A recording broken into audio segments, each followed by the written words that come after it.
തമിഴ്നാട് പ്രതിപക്ഷ നേതാവ് Udhayanidhi സ്റ്റാലിനെ Tamil Nadu police arrest ചെയ്ത് കൊണ്ടുപോയിരിക്കുകയാണ്. വലിയ പ്രതിഷേധം ഡൽഹിയിലും ഉയരുന്നുണ്ട്. അവിടെ പാർലമെന്റിന് മുന്നിൽ DMK പ്രതിഷേധിക്കുന്നു. വിവരങ്ങളുമായി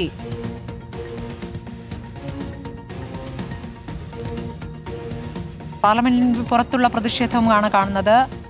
നോബിൾ മാരിക്കാരൻ വിവരങ്ങളുമായി. നോബിൾ, പാർലമെന്റിനകത്തും DMK വിഷയം ഉന്നയിച്ചു. ഉദയനിധി സ്റ്റാലിന്റെ അറസ്റ്റ്, പുറത്തും പ്രതിഷേധം തുടരുകയാണ്.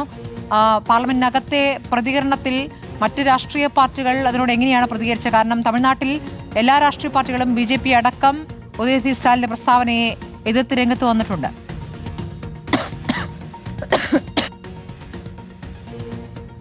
ഉദയനിധി സ്റ്റാലിനെ കസ്റ്റഡി എടുത്തതുമായി ബന്ധപ്പെട്ട വിഷയം ഇന്നിപ്പോൾ പാർലമെന്റിലും DMK ശക്തമായി തന്നെ ഉയർത്തുന്ന കാഴ്ചകൾ കാണാൻ കഴിയുന്നത്.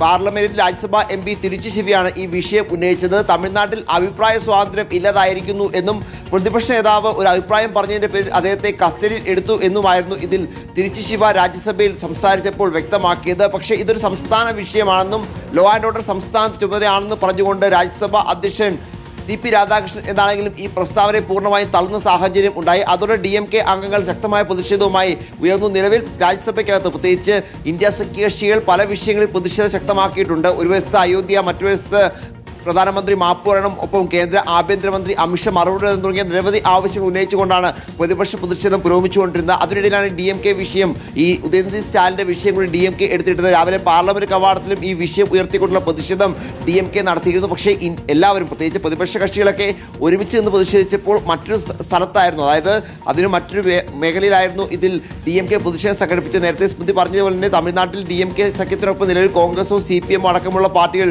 ഇല്ല എന്ന യാഥാർത്ഥ്യമാണ്. പക്ഷേ എങ്കിൽ പോലും എല്ലാ വിഷയങ്ങൾക്കും ഒപ്പം നിന്നുകൊണ്ട് പ്രതിഷേധിച്ച അക്കൂട്ടത്തിൽ ഈ വിഷയത്തിൽ കൂടി DMK പ്രതിഷേധിക്കുകയാണ് ചെയ്തത്. പാർലമെന്റ് കവാടത്തിലും ഒപ്പം പാർലമെന്റിനകത്ത് ഈ വിഷയം ഉയർത്തിക്കൊണ്ട് പ്രതിഷേധം സംഘടിപ്പിക്കുന്ന സാഹചര്യം ഉണ്ടായി. പക്ഷേ ഇതൊരു സംസ്ഥാന വിഷയമാണ് എന്ന് പറഞ്ഞു. പ്രത്യേകിച്ച് സംസ്ഥാനത്തെ ക്രമസമാധാന വിഷയമൊക്കെ സംസ്ഥാനത്തിന്റെ വിഷയമാണ്. അവിടെ ഇപ്പോൾ ഇടപെടേണ്ട കാര്യം കേന്ദ്ര സർക്കാരിനില്ല എന്ന് CP രാധാകൃഷ്ണനും പരോക്ഷമായി പറഞ്ഞു പോവുക മാത്രമാണ് ഈ വിഷയം ചെയ്തത്. എന്താണെങ്കിലും ഈ വിഷയം പാർലമെന്റ് ശ്രദ്ധയിൽ കൊണ്ടുവരാൻ DMK ശ്രമിച്ചു. അതിന്റെ ഭാഗമായി തിരിച്ചു ശിവയാണ് ഈ വിഷയം രാജ്യസഭയിൽ ഉന്നയിച്ചത്. സ്മൃതി, സായികുമാറും വ്യാസുനിൽ കൂടിയുണ്ട്. സായികുമാർ, ഇപ്പോൾ നാളെ തമിഴ്നാട്ടിൽ ബജറ്റ് സമ്മേളനം തുടങ്ങാനിരിക്കുകയാണ്. അപ്പോൾ കാര്യങ്ങളിൽ നിന്നും ശ്രദ്ധ തിരിക്കാൻ വേണ്ടി സഭയിലേക്ക് ഉദയനിധി സ്റ്റാലിൻ എത്താൻ വേണ്ടി നടന്നിരിക്കുന്ന ഗൂഢാലോചന എന്ന രൂപത്തിലൊക്കെയാണ് ഇതിനെ DMK വിശേഷിപ്പിക്കുന്നത്.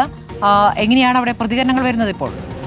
തീർച്ചയായും സ്മൃതി, ഇതൊരു രാഷ്ട്രീയ വേട്ട എന്ന രീതിയിൽ തന്നെ വിഷയം ഉയർത്താനായിരിക്കും DMK ശ്രമിക്കുന്നത്. അതിനുള്ള ശ്രമങ്ങൾ ഇപ്പോൾ ഇതിനോടകം തന്നെ അവരുടെ ഭാഗത്ത് നിന്ന് വന്നു കഴിഞ്ഞു. ഉദയനിധി സ്റ്റാലിൻ തന്നെ ഇപ്പോൾ പറഞ്ഞത് ഒരു തമാശയാണ്, അടിയന്തരാവസ്ഥയേക്കാൾ മോശം സാഹചര്യം എന്നതടക്കമുള്ള പ്രതികരണങ്ങളാണ് ഈ അറസ്റ്റ് ചെയ്ത് കൊണ്ടുപോകുമ്പോൾ ഉദയനിധി സ്റ്റാലിൻ പറയുന്നത്. DMK പ്രവർത്തകരുടെ ഭാഗത്ത് നിന്ന് വലിയ രോഷം ഈ പോലീസ് വാഹനം തടഞ്ഞുകൊണ്ട് നടത്തുന്നതടക്കം നമ്മൾ കാണുകയും ചെയ്തു. സ്വാഭാവികമായും ഇതൊരു രാഷ്ട്രീയ വേട്ട, തമിഴ്നാട് പ്രതിപക്ഷ നേതാവ് സഭയിലെത്താതിരിക്കാൻ വേണ്ടി സർക്കാർ നടത്തുന്ന ഒരു രാഷ്ട്രീയ പ്രതികാരം എന്ന രീതിയിൽ വ്യാഖ്യാനിക്കാൻ തന്നെയായിരിക്കും ഇപ്പോൾ DMK ശ്രമിക്കുക. അതുകൊണ്ട് തന്നെ ഇനിയുള്ള മണിക്കൂറുകൾ വലിയ രാഷ്ട്രീയ നാടകങ്ങൾ, പ്രതിഷേധങ്ങൾ തമിഴകത്ത് സാക്ഷിയാകാൻ പോവുകയാണ്. സ്വാഭാവികമായും ഇതിൽ മദ്രാസ് ഹൈക്കോടതിയുടെ അടക്കം ഒരു നിർദ്ദേശം മറികടന്നുകൊണ്ടുള്ള ഒരു നീക്കം ആയതുകൊണ്ട് തന്നെ കോടതിയിലടക്കം ഇതിനെ ചോദ്യം ചെയ്യാനായിരിക്കും DMK ശ്രമിക്കുക.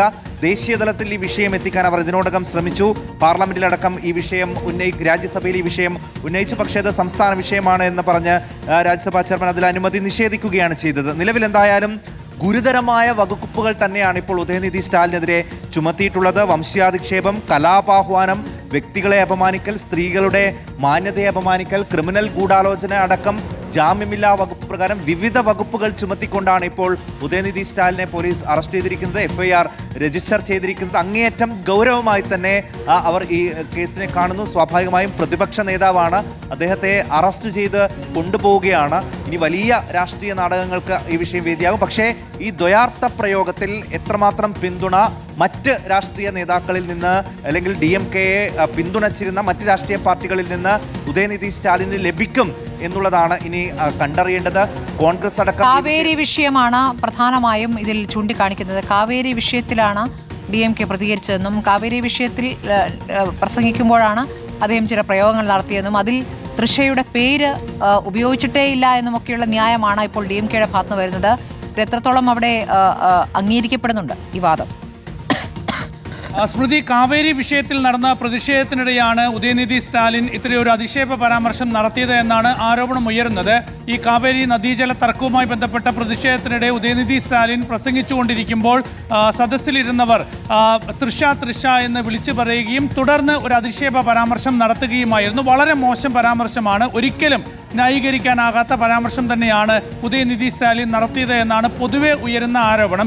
എല്ലാ മേഖലയിൽ നിന്നും ഇക്കാര്യത്തിൽ വിമർശനം ഉയർന്നിരുന്നു. പ്രത്യേകിച്ച് അവിടുത്തെ ഏതാണ്ട് എല്ലാ പ്രതിപക്ഷ പാർട്ടികളും ഈ വിഷയത്തിൽ ശക്തമായ പ്രതിഷേധം, എല്ലാവരും ഈ DMK-ക്കൊപ്പം നിൽക്കാത്തൊരു സാഹചര്യമുണ്ട്. സർക്കാരിലെ ഘടകകക്ഷികളായ പാർട്ടികളും ഈ വിഷയത്തിൽ പൂർണ്ണമായി ഉദയനിധി സ്റ്റാലിനെ പിന്തുണയ്ക്കാതെ പരാമർശം നടത്തിയിട്ടുണ്ട്. സാമൂഹ്യ സാംസ്കാരിക സംഘടനാ പ്രതിനിധികൾ, സിനിമാ മേഖലയിൽ നിന്നുള്ളവരൊക്കെ തന്നെ ഇക്കാര്യത്തിൽ ഉദയനിധി സ്റ്റാലിന്റെ പരാമർശത്തോട് യോജിക്കുന്നില്ല. അപ്പോൾ അതൊരു ഗുരുതരമായ പരാമർശം തന്നെയാണ്. സ്വാഭാവികമായും വലിയ നിയമ നടപടികൾ അദ്ദേഹത്തിന് നേരിടേണ്ടി വരും എന്ന കാര്യത്തിൽ യാതൊരു സംശയമില്ല. ഇപ്പോൾ നേരത്തെ സായികുമാർ ചൂണ്ടിക്കാണിച്ചതുപോലെ തന്നെ ജാമ്യം കിട്ടാത്ത വകുപ്പുകളടക്കം ചുമത്തിക്കൊണ്ട് തന്നെയാണ് ഇപ്പോൾ പോലീസ് കേസെടുത്തിരിക്കുന്നത്. പക്ഷേ അപ്പോഴും തമിഴ്നാട്ടിലെ രാഷ്ട്രീയ സാഹചര്യം നമുക്കറിയാം. തമിഴ്നാട്ടിൽ വലിയ വൈരാഗ്യ രാഷ്ട്രീയമാണ്, പകപോക്കലിൻ്റെ രാഷ്ട്രീയമാണ് എല്ലാ കാലത്തും തമിഴ് രാഷ്ട്രീയം എന്ന് പറയുന്നത്. അത് തമിഴ് രാഷ്ട്രീയത്തിലെ പഴയ തലമുറയിലെ നേതാക്കൾ മുതൽ പുതിയ തലമുറയിലെ നേതാക്കൾ വരെ അത് കൊണ്ടു നടക്കുന്നു എന്ന കാര്യത്തിൽ യാതൊരു സംശയവും വേണ്ട. ഈ സർക്കാർ, വിജയുടെ സർക്കാർ അധികാരത്തിൽ വന്ന ശേഷം നമ്മളത് തമിഴ്നാട്ടിൽ ഓരോ ദിവസവും കണ്ടുവരുന്നതാണ്. നേർക്കുനേർ നിന്ന് മുഖ്യമന്ത്രിയും പ്രതിപക്ഷ നേതാവും സംസാരിക്കാത്ത സാഹചര്യം, നേർക്കുനേർ മുഖത്തേക്ക് പോലും നോക്കാത്ത സാഹചര്യം, അത്രത്തോളം പകയും വിദ്വേഷവും വൈരാഗ്യവും കൊണ്ട് നടക്കുന്ന നേതാക്കളാണ് തമിഴ് രാഷ്ട്രീയത്തിലെ പല നേതാക്കളും. അപ്പോൾ അത് നേരത്തെ കരുണാനിധിയുടെ കാലത്ത് കണ്ടിട്ടുണ്ട്, ജയലളിതയുടെ കാലത്ത് കണ്ടിട്ടുണ്ട്. ഏതായാലും DMK എന്ന് പറയുന്നത് തമിഴ്നാട്ടിൽ വലിയ വേരോട്ടമുള്ള രാഷ്ട്രീയ പാർട്ടിയാണ്. അതേസമയം TVK പുതിയ രാഷ്ട്രീയ പാർട്ടിയാണ്. അത് ഒരു വിജയ് പെട്ടെന്നുണ്ടാക്കിയ ഒരു തരംഗമാണ് ആ രാഷ്ട്രീയ പാർട്ടി എന്ന് പറയുന്നത്.